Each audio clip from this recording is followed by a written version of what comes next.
안녕하세요. 안전한 투자로 편안한 노후 준비 중경투 TV입니다.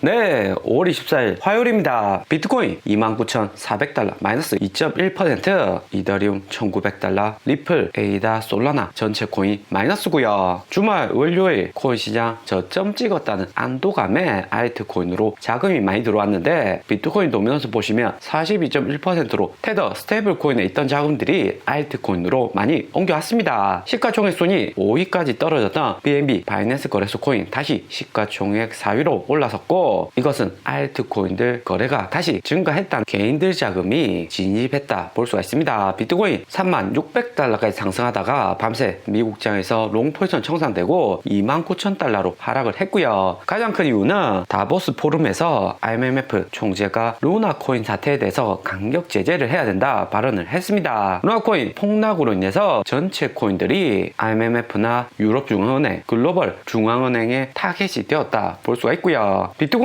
29,000달러 간신히 유지하고 있는데 단기 호재보다도 악재가 많은 현재 구간에서 추가 하락 더 나올 수가 있습니다. IMF 총재뿐만 아니라 ECB 유럽중앙은행 총재도 루나 사태 언급이 있었고요. 비트코인보다 디지털 유로화 사용하는 게 안전하다 이야기를 했습니다. 그런데 IMF 총재나 유럽 ECB 라가르드 총재 이야기 들어보면 비트코인 한번 사용해보지도 않고 그냥 자국 디지털 화폐 광고한 듯 하고요. 중국하고 비슷한 스토리죠. 중국도 2018년 11월 코인 거래소 금지하고 비트코인 4,000달러 폭락은 있었지만 이후로 중국 CBDC 디지털 위안화 개발된다고 코인 거래소 공식적으로 금지는 했지만 암묵적으로는 코인 거래 계속해서 중국 내 이어졌었고요. 비트코인, 알트코인 가격 크게 변동 없으니까 그냥 수수방관했던 거죠. 그러다가 작년 5월 위안화 CBDC 디지털 화폐 개발이 끝나니까 비트코인 최고 금지까지 발표하면서 강력하게 제재를 했습니다. 비트코인, 이더리움으로 개인들 코인 이해도나 활용도 증가시킨 다음에 위안화, 유로화, 달러, CBDC 디지털 화폐 유통량을 증가시킨다, 활용도 높인다는 전략이 듯 하고요. 향후 어떤 코인 강력 규제 나와서 비트코인 현재 3만 달러 부근 횡보하는데 여기서 비트코인 가격 다시 추가 하락을 시키지 IMF나 ECB 고민이 많은 듯 합니다. 그런데 비트코인 여기서 한 번 더 급락이 오면 비트코인 장기 보유할 수 있는 가격이 나올 수 있듯 하고요. ECB나 글로벌 중앙은행들이 비트코인을 좋아하지 않는 것은 2018년에도 비트코인 있었고 현재도 비트코인 있는데 비트코인 발행 수량은 그대로인데 글로벌 화폐들의 발행 수량은 계속해서 늘어나고 있습니다. 특히나 2020년 코로나 팬데믹으로 미국 양적 완화뿐만 아니라 글로벌 모든 국가들이 화폐를 찍어서 경기를 부양을 했었고요. 화폐 유통량 일시적으로 증가해서 경기가 좋아 보인 거지 실제로는 글로벌 화폐들의 가치는 크게 하락을 했던 거고요. 그렇게 낮아진 화폐 가치로 인해서 최근 보면 인플레이션율이 급격히 상승하는 구조로 이어지고 있습니다. 물가는 그대로인데 화폐 가격만 떨어져서 시장 가서 물건을 사면 비싸게 보이는 거죠. 글로벌 정부들 경기 침체 때 할 수 있는 방법이 그렇게 많지가 않기 때문에 여전히 화폐 유통량 늘리고 비트코인, 이더리움 추가 상승할 가능성 여전히 높다 볼 수 있고요. 2018년 11월 양적 긴축으로 비트코인 가격 하락했을 때와 현재 매우 비슷한 레파토리죠. 비트코인 가격 변동성은 크지만 확실히 글로벌 기축 동안 달러를 기반으로 움직이고 미국 주식 나스닥에도 영향을 받으면서 수요 공급에도 관여하는 등 글로벌 자본 흐름의 정점에 있는 것이 코인이다 볼 수가 있습니다. 유럽에서 코인 싫어하는 이유는 코인이 USDC, USDT 같이 달러화에 고정되어 있기 때문이고요. 유로화에 고정되어 있으면 비트코인, 알트코인 싫어할 이유가 없겠죠. 달러 같이 공고하게 하는데 코인이 기여를 한다 볼 수가 있습니다. 그리고 코인은 결국 다수의 비트코인, 알트코인 보유한 고래들 움직임에 가격이 결정나기 때문에 미국 주도의 코인 시장이 쉽게 무너지지 않는 거고요. 오히려 비트코인 여기서 한 번 더 하락하면 싸게 사서 장기 홀딩 할 수 있는 기회다 볼 수 있습니다. 비트코인 최근 최고 원가 보면 26,000달러에서 29,000달러 사이를 움직이고 있고요. 작년 16,000달러까지 하락했다가 이후 비트코인 가격 상승으로 꾸준히 최고 원가도 우상향하고 있습니다. 채굴자 다수가 비트코인 가치가 있다고 생각하고 비트코인 동시에 많이 채굴을 하면 하면 해시레이트 올라가고 채굴 원가도 증가하는 구조이고요. 코인 채굴업자들도 러시아 전쟁 이후 유류세, 전기세 오르고 채굴 원가의 지속적인 상승이 있었습니다. 채굴자들 대부분이 코인 거래소에서 투자받아서 채굴하는 경우가 많기 때문에 코인 거래소도 채굴 원가 아래까지 내려가기를 원치 않고요. 하지만 채굴 원가 아래로 단계 내려가면 또 다시 채굴 원가 부근까지 가격을 상승시킬 가능성 여전히 높습니다. 작년 7월 비트코인 폭락 이후 두 달간 횡보했을 때 여기 구간에서 거래량 낮아지고 채굴자도 채굴 안 하면서 해시레이트 급격히 하락한 구간이 있었고요. 중국에서 작년 5월 코인 채굴 제재하고 해시레이트 절반 이상 하락을 하는 등 작년에는 중국 내 채굴 해시레이트 채굴 비중이 매우 컸습니다. 중국 채굴 회사들 미국, 러시아, 카자흐스탄으로 다수 옮겨가니까 이후 코인 가격 안정화되고 최근 해시레이트는 200해시를 넘었다. 여기서 알 수 있고요. 평균적으로 볼 때 비트코인 2만 달러 초반까지 하락을 하면 비트코인 장기 홀딩하기 괜찮은 가격이다 볼 수 있습니다. 대신에 2만 달러 초반까지 내려오는데 유럽이나 IMF 강력한 규제가 필요할 듯 하고요. 웬만해서는 잘 떨어지지 않죠. 미국에서는 10월 총선 중간선거 앞두고 있기 때문에 중산층들 투자 많이 하는 코인 규제는 미국 내 제재는 쉽지 않다 볼 수 있습니다. 지난주 G7 재무장관 회의에서도 옐런 재무장관 코인 규제 이야기는 했지만 기존에 했던 이야기 다시 하면서 코인 시장에 영향력은 없었고요. 또 코인 거래소 세력들이 주로 미국 정치인들한테 코인으로 로비를 많이 하기 때문에 막대한 자금 들어가는 선거 기간에 쉽게 코인 제재 말하기는 어려울 듯 합니다. 그리고 이번 주 미국장 첫날부터 변동성은 여전히 큽니다. 스위스에서 다보스 포럼 2년 만에 오프라인으로 개최되었고 IMF 총재부터 글로벌 2,000명 이상의 유명인사들, 기업인들이 참여했고요. 루나코인 관련 이슈 벌써부터 메인 이슈 되고 있습니다. 그리고 파우르장 연설 미국 시간 5월 24일, 한국 시간 5월 25일 새벽에 있고요. 파우르장뿐만 아니라 라가르드 유럽 중앙은행 총재도 발언을 합니다. 글로벌 경기 침체, 인플레이션율, 금리 인상 등 시장의 변동성 큰 날이 될 듯 합니다. 그 다음 미국 시간 25일 FOMC 의사록 공개가 있고 엔비디아, 코스트코 어닝까지 이번 주 또한 지난주 못지않은 높은 변동성 나오는 한 주가 될 듯 하고요. 이럴 때일수록 현금 비중을 크게 늘리시고 알트코인들 조금 반등 온다고 진입하시면 절대 안 됩니다. 파르장 연설 FOMC 의사록 공개 이미 아는 이야기고 주가 많이 떨어졌기 때문에 변동성은 보통이든 한데 무엇보다 26일 엔비디아 어닝이 가장 큰 이슈가 될 수가 있고요. 엔비디아 컴퓨터 부품 그래픽 판매하는 회사인데 여기 미국 S&P 시가총액 순위는 애플 옆에 반도체 섹터에서 가장 큰 비중을 차지하고 있습니다. 코로나 리오프닝으로 어느 기업보다도 엔비디아 주가 하락폭이 클 수가 있다 생각이 되고요. 엔비디아는 코인 채굴용 그래픽 카드 이외에 인공지능 게임용, 자율주행용 다양한 그래픽 카드 제품 라인을 가지고 있고요. 대신에 엔비디아가 개발하는 그래픽 카드는 애플이나 테슬라, 마이크로소프트, 구글이 직접 반도체 설계도 하기 때문에 스마트폰이나 전기자동차 1대1로 제품에 딱 맞는 반도체와 비교했을 때는 엔비디아의 성장성은 제한돼 있다 볼 수 있고요. 애플이나 테슬라 직접 반도체 설계를 해서 대만의 TSMC나 삼성전자에서 반도체 제작을 하기 때문에 향후 글로벌 경기 침체와 인플레이션율로 엔비디아의 마진율은 줄어들고 수요 또한 급감할 가능성 높다 생각이 됩니다. 그리고 우리 애플하고 테슬라는 주말 끝나고 미국장 첫 시작하면서 플러스 4%, 플러스 1.6% 크게 반등을 왔고요. 비록 다보스 포럼에서 글로벌 경기 침체 논의로 인해서 애프터장에서 조금 하락은 했지만 애플이나 테슬라, 마이크로소프트, 구글 같은 회사들은 여전히 2000년 닷컴 버블, 2008년 서브프라임 모기지 사태 등 시장의 크고 작은 리스크 다 견뎌오고 지금까지 살아남은 기업이기 때문에 추가적인 호재 언제든지 만들어서 다시 반등 나올 가능성 높다고 하고요. 애플은 기존의 아이폰, 맥북뿐만 아니라 애플 전용 헤드폰이나 AR 증강현실 제품들도 출시한다고 발표를 하면서 주가가 급격히 상승을 했습니다. 애플 제품 잘 만들기 때문에 애플이 제품을 발표만 해도 애플 주가에 긍정적이다 볼 수 있고요. 코인이나 시총 작은 미국 주식들 경기 침체나 인플레이션율에 주가가 크게 하락을 하지만 애플이나 마이크로소프트, 테슬라, 구글같이 글로벌에서 확실히 1등으로 브랜드 파워가 있고 현금 풍부한 기업이기 때문에 반등 올 때는 이런 기업들 위주로 반등이 올 수 있습니다. 하지만 코인은 다시 한번 추가 하락 왔을 때 저점에서 매수하는 게 매우 긍정적이다 볼 수가 있고요. 오늘의 영상은 여기까지입니다. 좀 더 디테일한 투자 정보가 필요하신 분들은 커뮤니티로도 자료가 공유되니까 멤버십 가입과 구독 부탁드립니다. 감사합니다.